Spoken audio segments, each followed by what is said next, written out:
up, guys? Fat Archon here, bringing you all another army review video. Figure this time we go over yet another one of my favorite armies, the Chaos Knights. Funny, I keep doing armies I like, doing videos on them. Anyways, Chaos Knights, I've always said they're an army that's easy to love. They look amazing. They look so cool, in my opinion. They're fun to play. They can be fun to play against. They got fun rules. Like they're the whole package, in my opinion. If you're a newer player, or you're looking for an army to get, or you're looking for another army to get into, or something like that, I think Chaos Knights or Imperial Knights, for that matter, either of those are perfect addition. You don't have to get many models, so they're easy to like collect and actually fairly cheap compared to other armies. They're actually really easy to paint too. There's a lot of flat surfaces that you work with, so it's really not hard to paint them. I've actually painted mine to a tabletop standard. In 9th edition, all I did, I base painted them all with silver. I did my primary color on all the armor, just did the trim, and I washed it all in like Null oil. And from then on, yeah, dude, they look sick on the table. Just do the bases right after that. So very good army. I will say, if you're a new player and you're thinking of getting a new army or whatever, if you're like getting into the hobby with a friend or a significant other or something like that, so somebody that you're going to play against and like learn together or something, I would not recommend Knights. And I definitely wouldn't, like, if they're thinking about getting Knights, like, tell them not to, or whatever, ask them not to. They're essentially, they are like a skew list. I think too that you'd be teaching your friend like bad habits if they were to try fighting you, because from then on they would skew their list as well to be as much anti-tank as possible. Admittedly, AT is pretty important, and especially in 10th edition, but I would not encourage it. Again, if you're going to be playing with a friend, you're beating strangers at the club or whatever, yeah, go kick their butt, man. If you like Knights, like, do it. Why not? I figured I'd change up the format a little. So, again, for like newer players or just people who don't know the Knights too well or anything like that, I figured I'd go over some of the army rules this time. I also brought the points sheet in case we need to reference it. So let me know how you guys end up liking this format, or if you happen to prefer the previous one where I just like sort of jump right into the units or whatever. I figured it'd be, kind of fun to go through. I'll try to cut some of the fat or whatever, and just focus on what I think is important. But yeah. Let's get into it. Before we get into the rules, so some basic things to know about the Knights. You got three kinds, in my opinion. You got Big Knight, Little Knight, Big Ass Knight. And they all have essentially they all share essentially the same profiles across the types. So big ones almost always going to be T12, 22 wounds, 3 up save, not bad at all. 5 up in all of them get a 5 up invul and shooting. Little Knights usually going to be T10, 12 wounds, 3 up save, not bad in the least bit. T10 is very, very, very good. And then the big ass guy, I believe he's T13, 24 wounds, 2 up save. Very, very, very nice. Let's see, is it, yeah, T13. So, yeah, got the three kinds. As for the army rules, so their main army rule is actually, it's pretty decent. It's not like the best army rule ever, but it's not terrible in the least. This will end up winning you games from time to time, so that's definitely valuable in my eyes. But all of them, every model has a 12-inch aura around it. The first part of it is from Battle Round 1 and onward, so the start of the game and the whole game. Enemy units within 12 inches get -1 to their battle shock and leadership. That's deceptively powerful. That's what's going to help you win games from time to time. It's not always going to happen. You'll have this crazy situation. It's the end of turn 5 or start of turn 5, and you guys are tied and game's on the line. You gotta do it. Potentially, you could force him to fail his test in his battle shock phase, which is important. That's like right before scoring, and then boom, he doesn't score his primary right there, and you manage to flip the game right there alone. That is very powerful. Not something you rely on in the least bit. First of all, they can ignore it with 1 CP. Some armies are going to have abilities to ignore it. Some armies are going to roll 3 dice, like all sorts of stuff that makes it not as valuable as it may seem, but good to have. The second part of it is from Battle Round 3 and onwards, so essentially the second half of the game. And it has 2 parts. The first part is that if you attack a unit that is battle shocked currently, you get +1 to wound. Always nice to have more damage. Always nice to wound them easier. The second part of it is that if a battle shocked unit attacks you, they have to subtract 1 from the hit roll. That is, in my opinion, that's the best part of that ability. Knights are already a pain in the ass to deal with. Even the small ones are a pain in the ass. It's kind of hard to get above strength 10 these days. So anything that makes it even harder, very, very good. Also, too, armies like orcs or I don't know if Tao's that bad at shooting anymore, but certain armies are really going to hate it. So definitely nice to have. The +1 to wound, that one is, the thing is you're going to be wounding a lot of units on 2s anyways, but it will come in useful in mirror matches. They'll be very useful. It could, if they fail their test. And also, too, versus like vehicles and that sort of stuff. So definitely still good to have. It just won't always come up. Their detachment ability is pretty interesting. I like it. Same 12-inch bubble around them, and essentially what it does is if a unit's below starting strength, so if they just lost like a single model or a single wound, if it's just a single model, aka another knight or a vehicle, then at that point they have to take a battle shock test in their phase. Again, that can win you games from time to time. Maybe I have like some chaff hidden in the back corner that somehow I managed to hide from your towering rule. You can blink one off with a Havoc Launcher or something like that, and boom, on their Battle Shock phase, they're going to have to take a test on it. Deceptively powerful. I really like that one. The thing is, with all these abilities, you do have to be within 12 inches of them. So I do think like multi-roll is pretty. Usually you want to focus 100%, and with some knights and war dogs, like you'll still do that. Don't get me wrong, but I do think having multi-roll or at least having melee at the very least is viable and important in a knight's list. At least important if you want to get the most out of your army rules. For for enhancements, most of these are so-so or bad in my opinion. The one that is basically an auto include, and I think you'll probably see every list, and I would probably include in every single list, is the Panoply of the Cursed Knights. That one basically gives you armor contempt, so -1 AP when you're being attacked. The Tyrant has a 2-up save, so putting it on this big ass guy right here, an already annoying to kill unit with other great abilities that we'll get into in a bit, suddenly becomes even more of a pain in the ass to deal with. Very, very, very, very, very powerful to have. That is an excellent excellent ability. It's only 40 points, so I wouldn't really put on a War Dog. If you put on a War Dog, that's like almost a third of its cost. Put on the Big Ass Knight, or even on the regular Big Ass Knight is also fully, or excuse me, Big Knight is also a valid way to use it. The other one I kind of like is Aura Tear. That essentially gives them sticky objectives, and it also leaves behind their 12-inch Knight Aura as well, so that's interesting. For a low model count army, especially if you run a bunch of big guys, that's super duper handy to have. I think it's like 25 points. That's pretty cheap. You could even put that on a War Dog for sure. So that one's pretty interesting. If you got 25 points left over, like why not do it? Trader's Mark is a trap though. Trader's Mark, what that does, that gets you the Doom and Darkness, so the turn 3 and on ability, so +1 to wound and -1 AP, or -1 to hit. That one's deceptive, because instead of starting, what it does, instead of the third battle round, it starts on the first battle round. The thing is like, very rarely, if ever, are you going to be within 12 inches of your opponent on the battle round 1, and then they have to fail that test as well and whatnot, so I really would not do Trader's Mark. I don't think it's that good. For stratagems, they got some decent ones. Actually, they have some really good ones, I should say. The first one that you're going to want to remember, in my opinion, is Disdain for the Weak.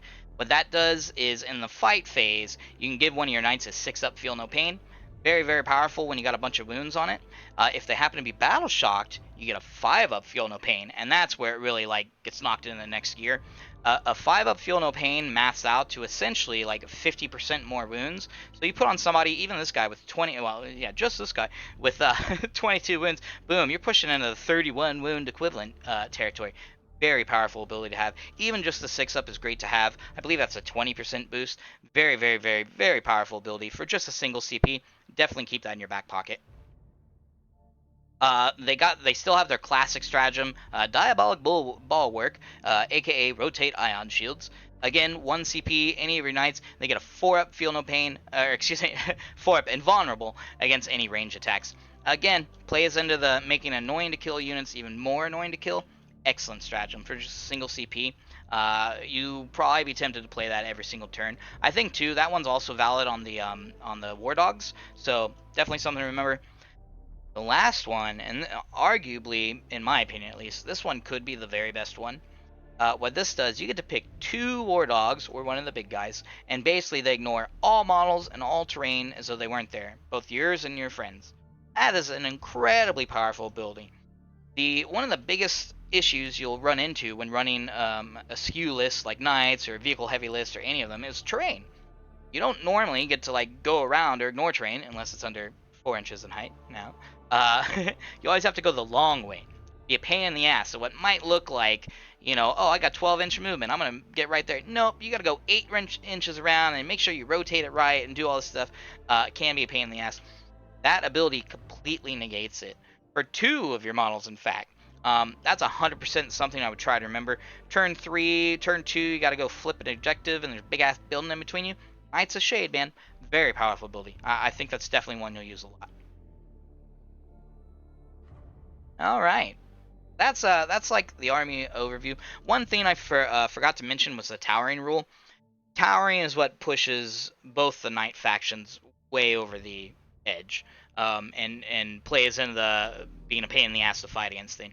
Basically, they always have true line of sight, meaning if they're behind a building of any kind and they can see you in any way, shape, or form, i.e. through a window or a crack or whatever, they can shoot you.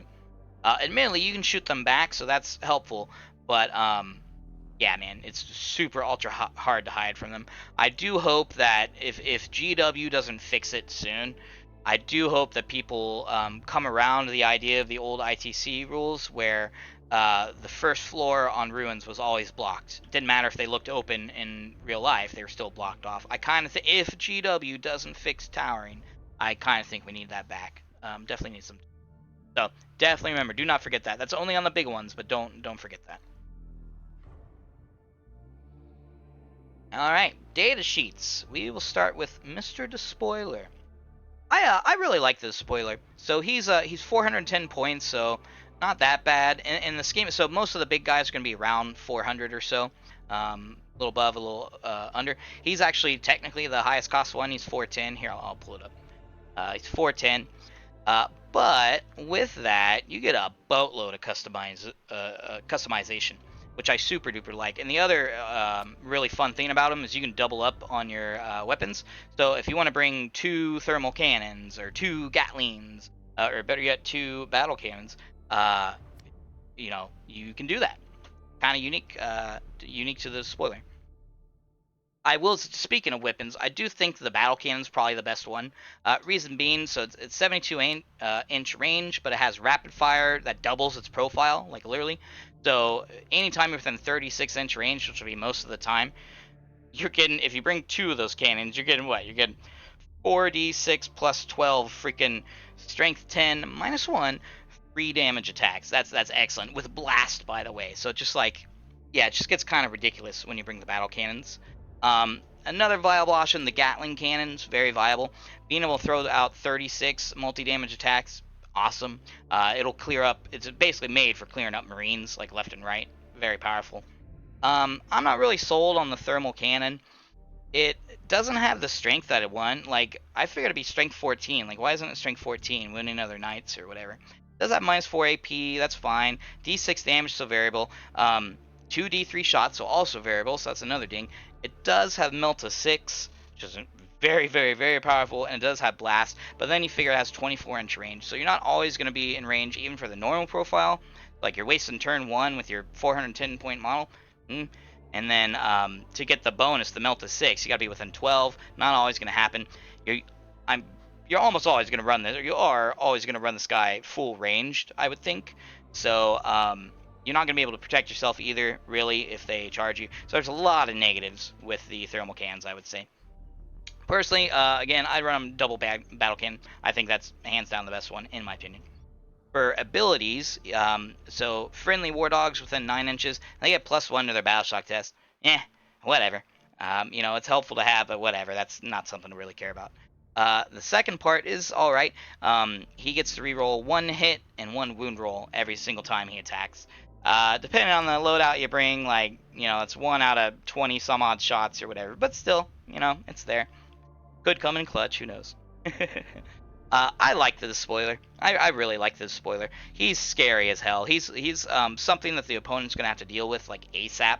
And you just sit him in the back of the table. As I've said in my other videos, like, ranged always trumps melee. So anything that has good range that you don't have to, like, pay a premium for, always usually the best choice. I don't think he's like S tier. Right now, I'll put him in A+.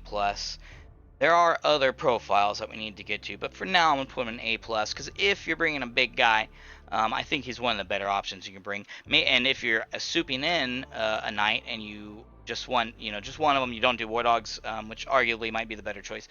He might be the best option for your army, because a lot of times you're shoring up your shooting.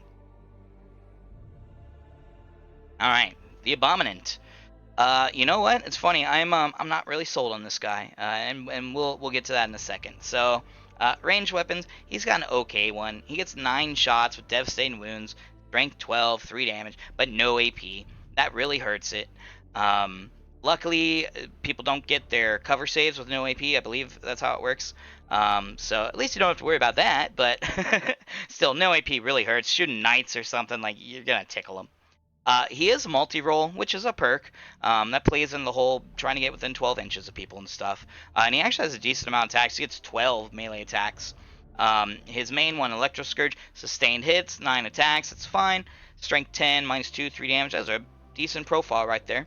Not necessarily like a knight level profile, but it'll clear out infantry, which is kind of what this guy's made for, it seems like, or like elite infantry at that, except for the AP issue. For his ability, so usually they get a buff for war dogs in a 9-inch bubble. Not this guy. This guy, he gets some other stuff. So Vortex Tears. At the start of his shooting phase, he chooses a model in 12 inches. They take a battle shock test.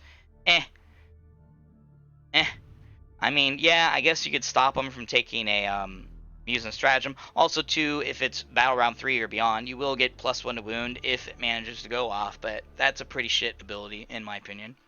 The second one's more interesting, Warp Storms. So at the end of your movement, you roll a d6 for each enemy within 9 inches of the model. On a 3-up, they take d3. I don't like that you have to roll a 3-up and then only do d3 mortal wounds, like, just going to tickle units, but potentially you can hit a lot of units at once with that if you play it right. And again, with the detachment ability of any unit below starting strength having to take a battle shock test, like, it can play into that. So, got all these things, but then the one thing you need to realize is his shit-ass abilities give him the psychic ability. Or make him a psyker, I should say. And the huge issue with that is that there's anti-psyker weapons out there now. If somebody manages to bring an anti-psyker 2-up weapon meant for some crap infantry character, suddenly they're going to be, like, drooling at the thought of hurting your knight on 2-ups constantly.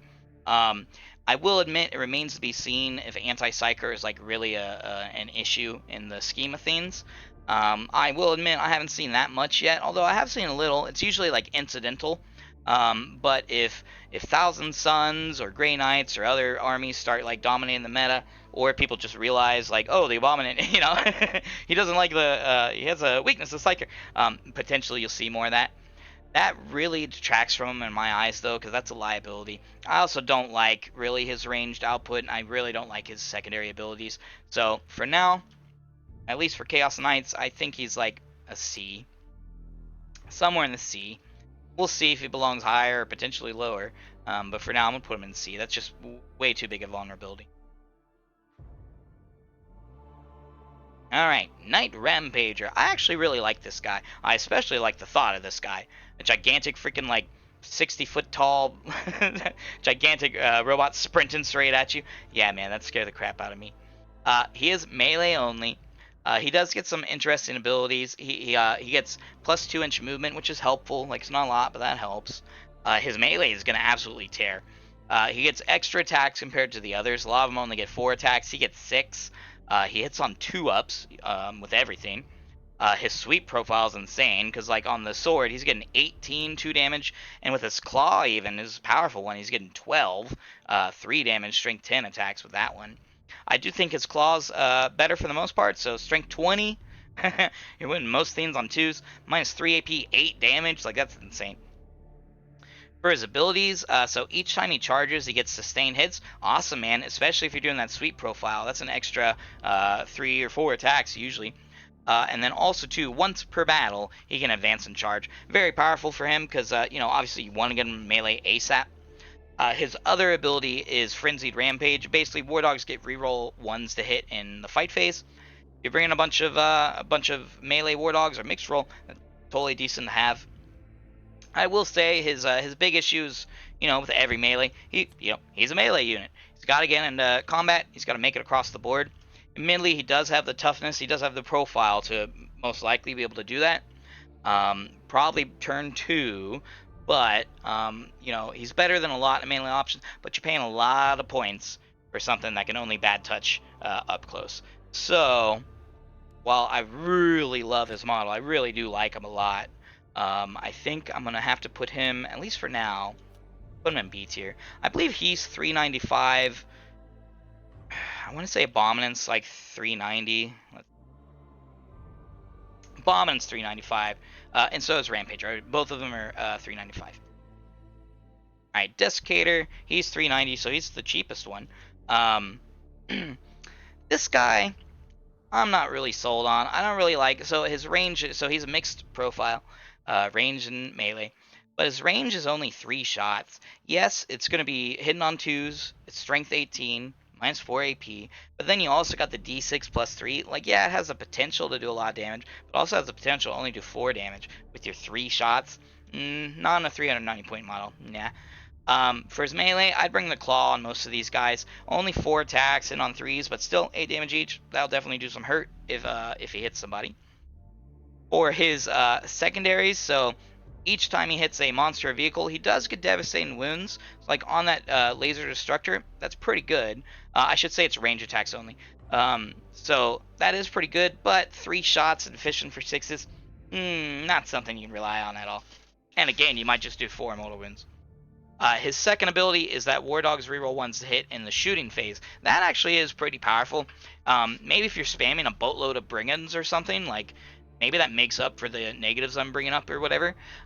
So overall, he's like all right. He's like middling.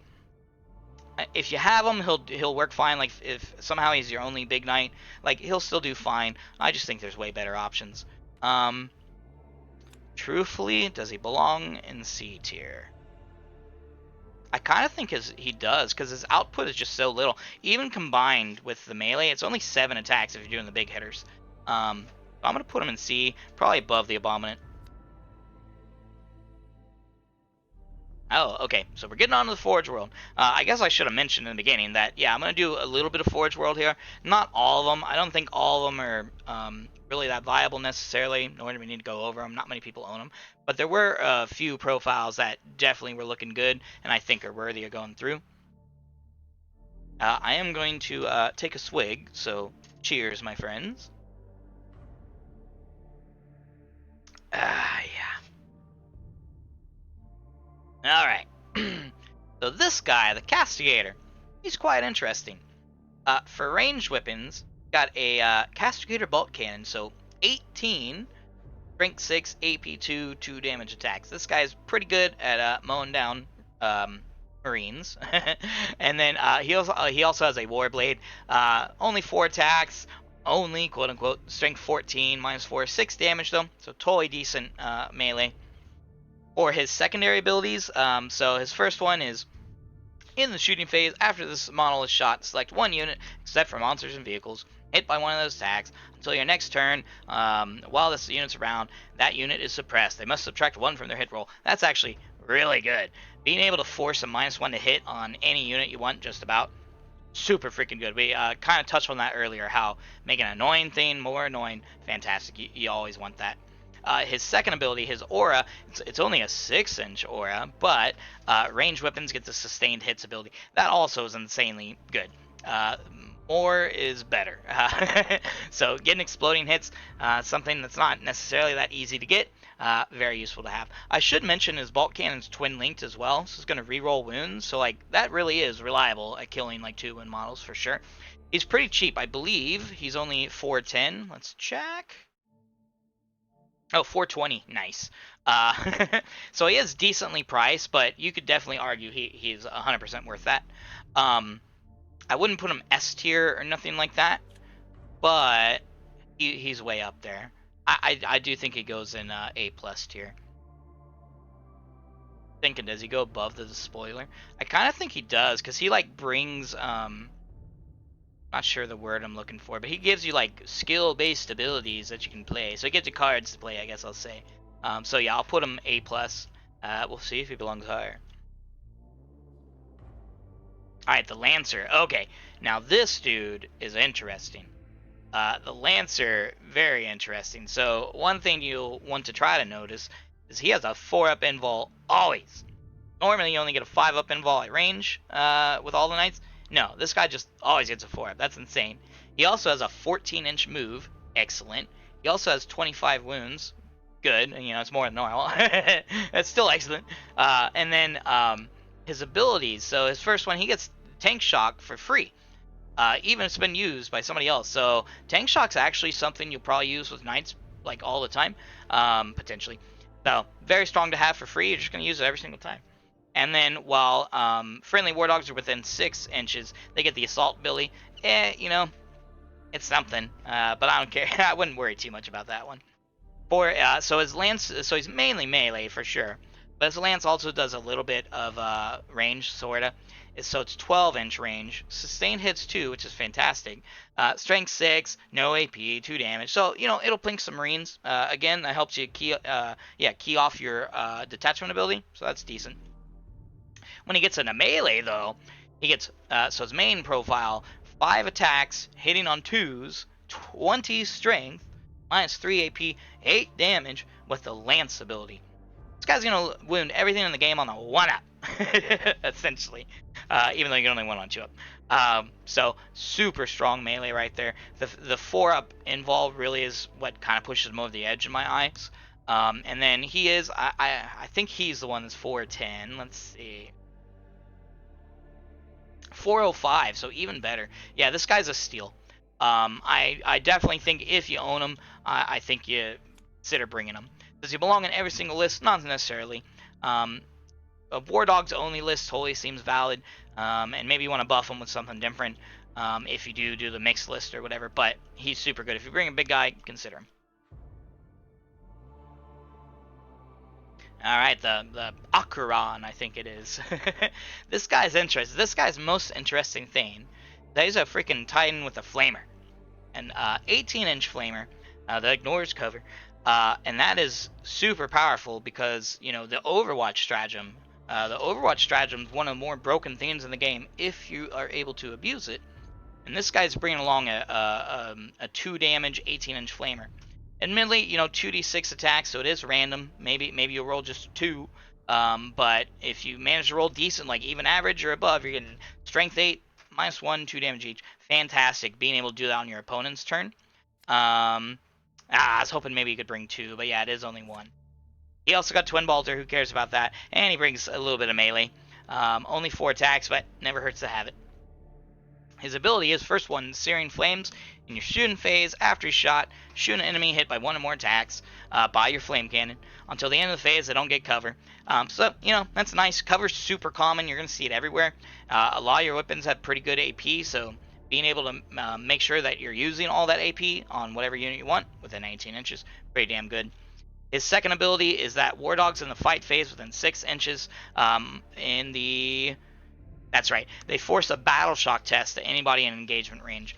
Again, you know, not the best thing ever, but it's all right. It can potentially give them +1 to wound, so that's decent. And also would, if it worked, cause the enemy to be -1 to hit. Also great. While this guy is super interesting with the flamer, I don't think you're paying a lot of points. Let's see what he is. Archon. 405. That's, yeah, you're paying a lot of points for what's at the end of the day just a 2d6 flamer. Way too variable. So interesting, but I don't think that makes him good. I'm gonna put him in. I'll put him in B for now. Probably like the bottom of B is where I would assume he'll. All right, we're on to the War Dogs. So a lot of people will claim that War Dogs are the better unit and the better part of this army, and I can totally see where they're coming from. Also, too, all these profiles I've gone over, you need to remember that you can soup them into your list if you're playing Chaos. So you can bring 3 of these War Dogs, which is fantastic. So always bear that in mind. One we'll start off with. So this guy used to be hot shit in 9th, in my opinion. He was really good in 9th. Unfortunately, it doesn't seem like it translated over to 10th. So he has 2 War Dog autocannons, so 4 attacks each, which is better. It used to be random. Strength 9, that's kind of disappointing from what we want. AP only 1, again, not what we want. 3 damage, that's great though. No melee, but that's kind of expected with this guy.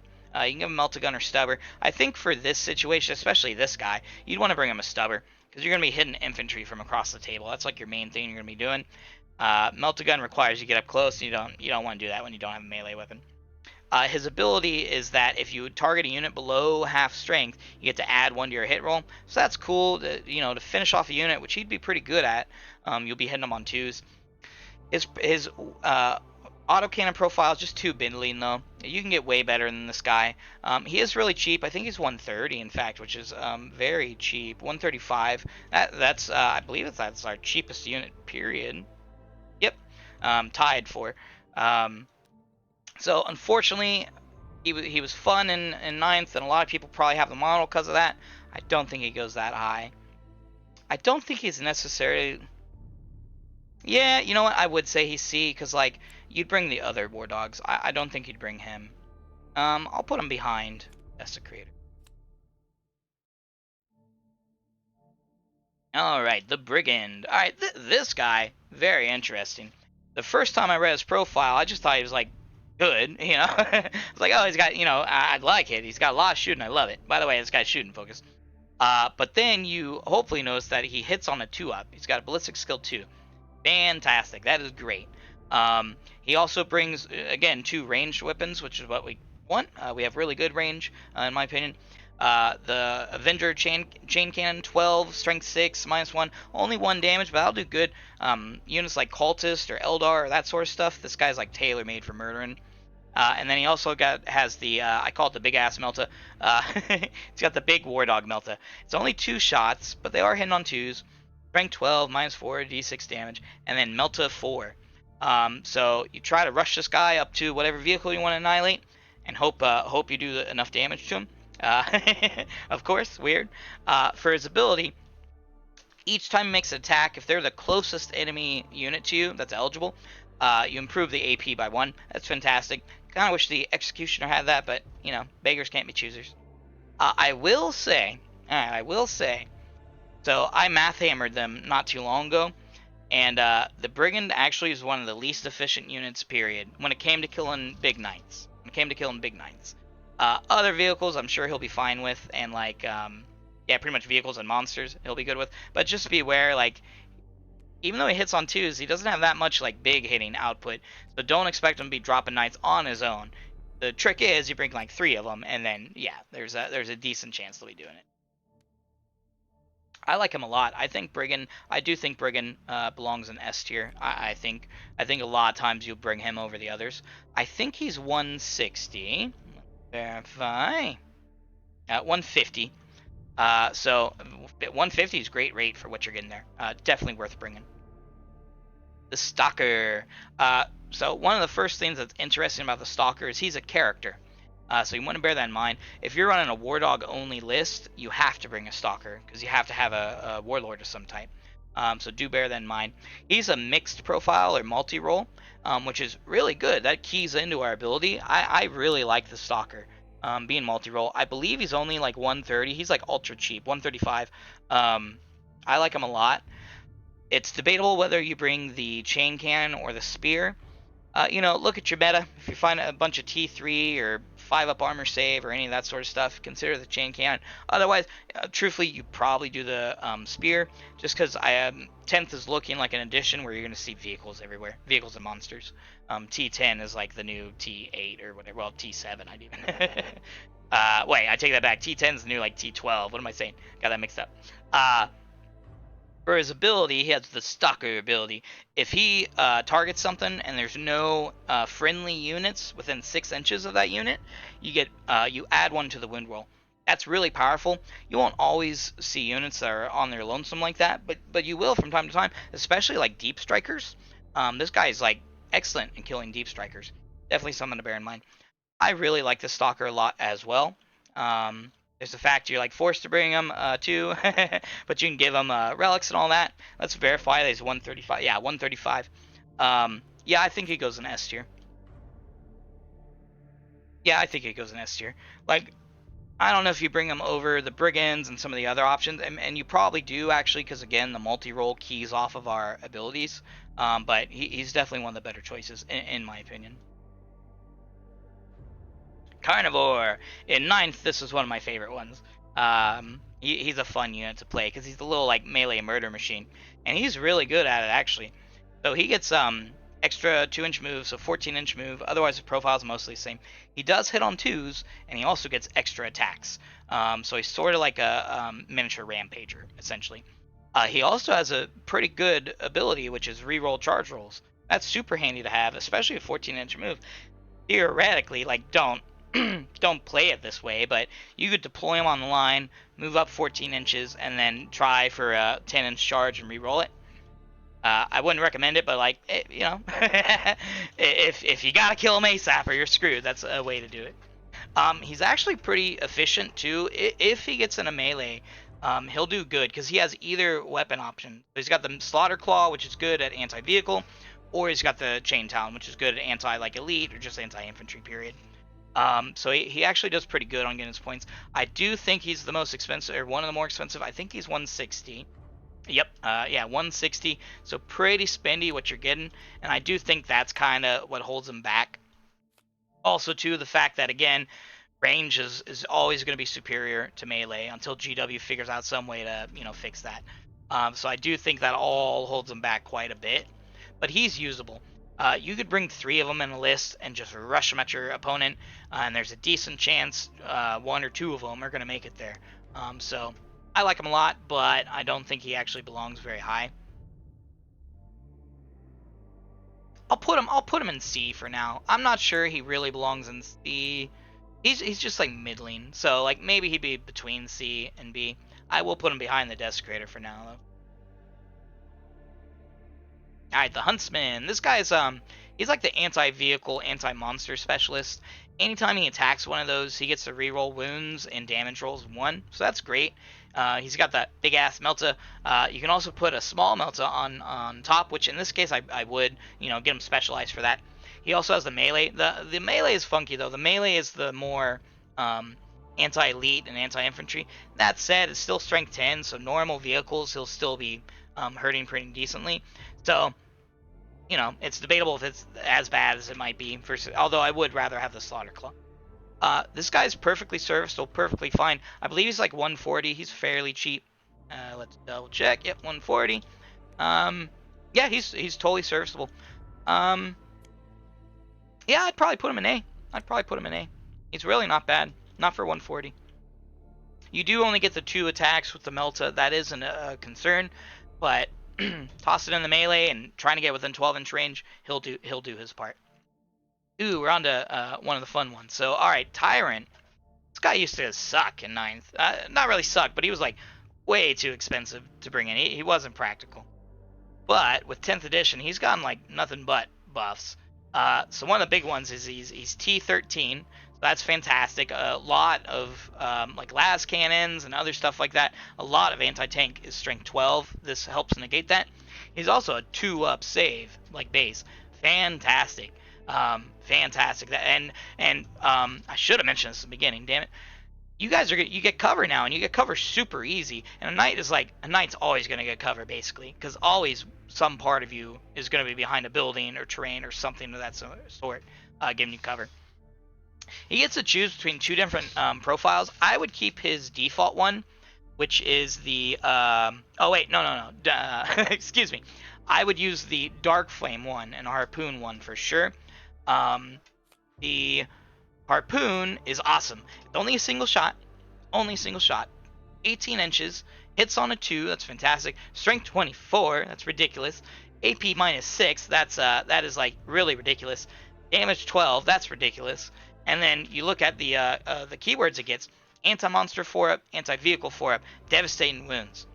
So you hit something like my Mauler Fiend, T10, 12 wounds. You manage to hit it on a 2-up, and then you manage to roll a 4. You just killed my guy in a single freaking shot. That's fantastic. I like that a lot. And then his other one is the Dark Flame Cannon, which sort of plays into the Forge World Knight I was talking about earlier, of having a flamer for Overwatch in 10th edition. Super powerful. This one's even better because it's 3d6. Super fantastic. Definitely I'd try to save a CP for Overwatch if you're bringing the flame version. His other weapons aren't bad either. The other one is Volcano Lance, which is strength 20, AP 5, D6 plus 8 damage. It is only D3 shots though, strength, which helps, but D3 shots really holds it back. That's a big reason I wouldn't take it. And then but the Ectoplasm Decimator. It's only strength 8, minus 2 damage, and then variable profile, D6 plus 3. Not the best. You could do better. You can supercharge it, I guess, but only gives you... okay, I shouldn't say only. Gives you an extra strength, AP, and damage. That is decent, but then you're kind of hurting yourself. As much as that may not matter that much. He also comes with Geist Strike missiles, which are pretty decent. They have anti-Titanic 4-up, so they help with anti-Knight, and they're devastating wounds. So Knights on a 4-up, you're going to do D6 plus 1, versus everything else on a 6, you'll do the D6 plus 1. Pretty good. Also has minus 6 freaking AP. I believe he gets 2 of them as well. Yeah, he gets 2 of them. He also gets 2 Melta Guns and 2 of the missile launchers, Desecrator Cannons. This guy's legit. He's only 485 points. All this awesome stuff you're getting is only like 80 more points than one of the other big guys. Super fantastic model to have. I don't know if you bring him in every single list yet, but maybe you do. That might be the route that it goes. I really like him. You also you toss on Penelope of the Cursed Knights, give him that armor contempt. 100%. I like this guy. I'm actually, for now, I'm putting top of S. I really do think he's fantastic. All right, we're on the the last one. This one remains to be seen, but the oh man, pronouncing this, Porphyrion, I think. This guy, he's definitely interesting. He's really expensive. That's what makes him questionable, but definitely has some fun abilities. His ability is if he stands still, he gets lethal hits. That's whatever on his ranged weapons. That's okay. Like, he's a big dude, and he shoots across the table. That's one of his advantages. Like, everything's 48 inch or above, so there's decent chance he'll stand still, but still, you're gonna be winning most stuff on 3s or 2s anyways. His interesting stuff, so he's got a twin magma las cannon. This is a twin linked blast, D6 shot, strength 18, minus 4, D6 plus 6 damage. And also, too, I should mention, he has 2 of them. He has 2 of those crazy ass twin linked blast, D6 plus 6 damage las cannons. That's gonna melt most things that you pointed at, I would think. That is very powerful. He's also got some other interesting stuff. He's got the auto cannon, so he's got some 3 damage chip damage. He's got 2 of those, so 4 or 3 damage shots going out. He's got the, I believe he chooses between Ironstorm or Helios, I think it is. Yes. And those are interesting. I would probably go with, I like Indirect, because then you can threaten, like, infantry hiding in the back. But Anti-Flyer is valid, too, and you get the 2-up on it. That's also valid. I would probably go for the Helios defense missiles just because it plays into his, I do lots of damage to whatever I see. Very interesting. He's expensive, though. I want to say he's like 685, 645. Okay, I way overguessed that. But 645, for what he brings, that might be a fair price. That very well could be a fair price.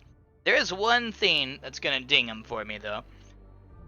I don't really like his model. At least the last time I saw him, I didn't think he was that cool looking. He was like a really boxy ass, funky looking model. I also didn't like the fact that I was constantly afraid I'd knock this dude's like whatever money, whatever dollar cost model it was like $800 or something ridiculous. I was always afraid of that too. So those are some dings I'd put against him, but this guy's definitely like I need like a jury's out if it's S tier tier. For now I'll put him so he's unproven for sure. But I do think like that's fun. Like man, it's gonna scare the shit out of some people, and it gets your war dogs and whatnot up the table by distracting people. So that's pretty powerful. For now, I'll put him bottom of A plus for now.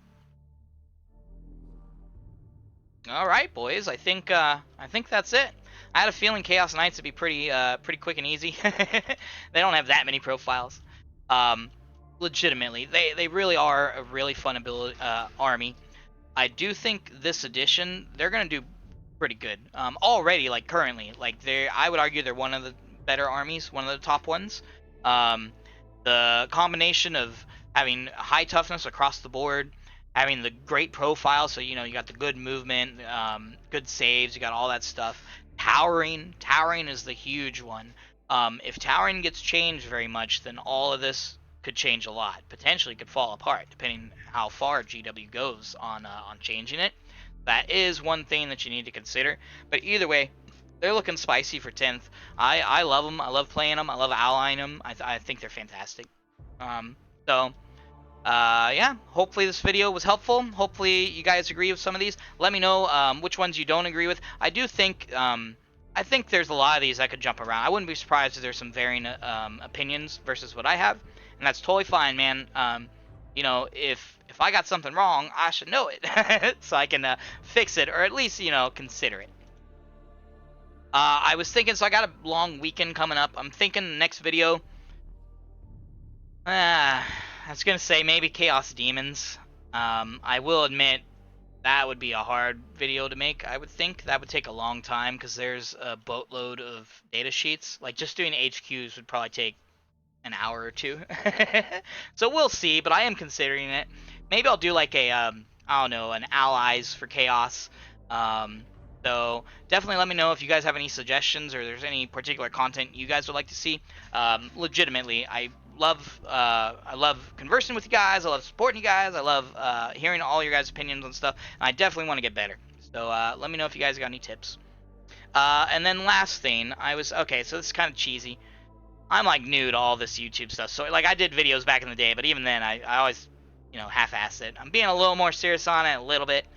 I was thinking maybe I'll say like if we hit 1,000 subscribers, I know it's a lot, so I don't know, maybe it's a crazy idea, but if we hit so and so subscribers, I'll do a Chaos Combined review where I just review all the Chaos together and using them together.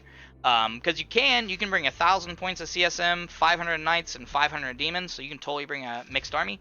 So I think that could be fun, but again, that would take forever to do. So, just throwing that out there. I'll say the generic thing that I have to say of, be sure you like, subscribe, and tune back in again for great 40k content. No, legitimately, guys, I hope you guys got some use out of this. Appreciate you guys all being there, and good luck out there, guys. Have a good night.